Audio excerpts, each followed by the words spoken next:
Hey everyone, you're probably wondering why you're getting this in your feed. It's because we're letting you know about our bonus episode, only available to our union at Dig Me Out, our first 80s episode of 2019. So if you want to hear the rest of this episode, you're going to get a little taste here. You should go to patreon.com/Dig Me Out and join the Dig Me Out union. And you can get this episode and all of our bonus episodes along with a bunch of other stuff. So get on over there.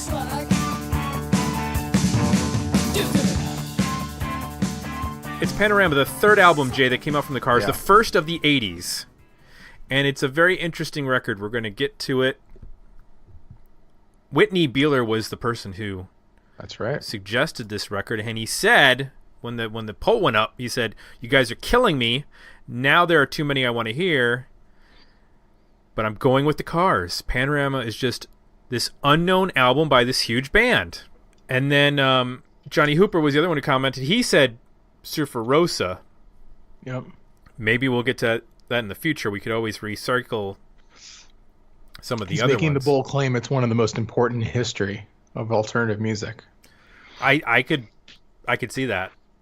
I mean, that's a bold claim. That's a big claim, but others have made that claim. And when we recently did the Breeders episode, Steve Albini was the producer on there. Steve Albini said 10 effing stars for Doolittle, and Kurt Cobain, who mentioned the Breeders pod as being influential, also mentioned the Surfer Rosa. So, big record. We didn't get to it on this one. Maybe in the future. What we got to is Panorama by the Cars. Panorama. Yes. Came out in August. Say it like you're from Ohio. Panorama. Panorama.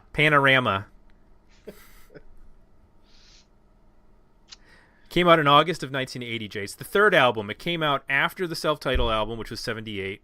And then you had Candy O, which was 79. And then it was followed up by Shake It Up in 81. And then there was a bit of a break.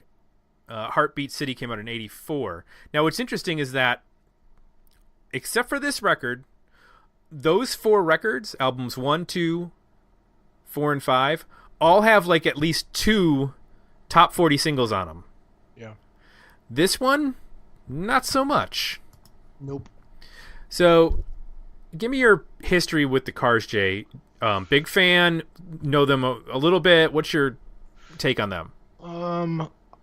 Approaching big fan. So, growing up in Cleveland, they're played on the radio a lot, especially the first record. I knew every song on that record before I ever bought it. Wasn't Ben Orr from Ohio? Yes. That's probably. So, know that first record back to front before I even bought it. And I didn't buy it until maybe 15 years ago, like maybe the late 90s I bought it, just because it had been played so much. And then I go on sort of Cars binges, where I'll go back and revisit the catalog. Mostly the first 2 records are the 2 I usually go to. I have revisited this one from time to time. I don't listen to much past this record. So I'm fairly familiar with this one, but I'm really love the first 2, especially the first one.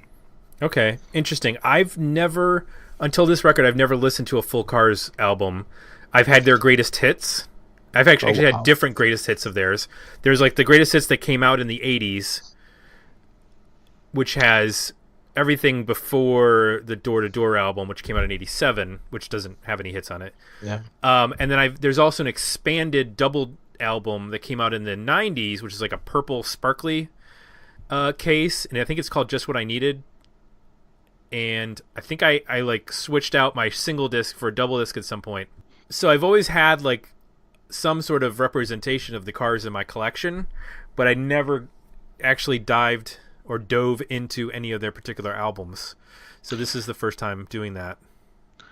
Yeah, the first record is almost their greatest hits. It's incredible. It's just song after song, mind-blowingly good. And like I said, in Cleveland, they went deep. I mean, they play nearly every song on that record on classic rock radio. So interesting.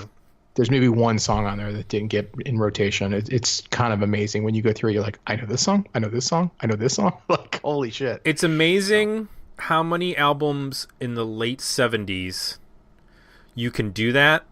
Think about like Boston's first record, Van Halen's first record, where almost the entire record is radio worthy. Yep. That's an interesting phenomenon. I'd like to maybe we could do a special 80s episode, or if we ever do Dig Me Out 70s, we could talk about that. But and I guess I always have to remind myself that those first two records came out in the 70s. Right. They still, at just quickly, if I was to think, I was, they're an 80s band, but their two most known albums are not 80s albums. So this is the first one, which is I guess I hadn't considered that when I was listening to it. Right. I had not really realized it until we started doing this, that they had two records. I thought that they maybe had one record before this, or this came out mid 80s, but learning that this was an 80 album and then they had two records before it, I was like, oh, this is a bit different than I was expecting, because I think of new wave as being a early 80s sound, but you can make the case with regards to 78 and the first record that's new wave. Mm-hmm. So let's get into this record, though. Let's do it.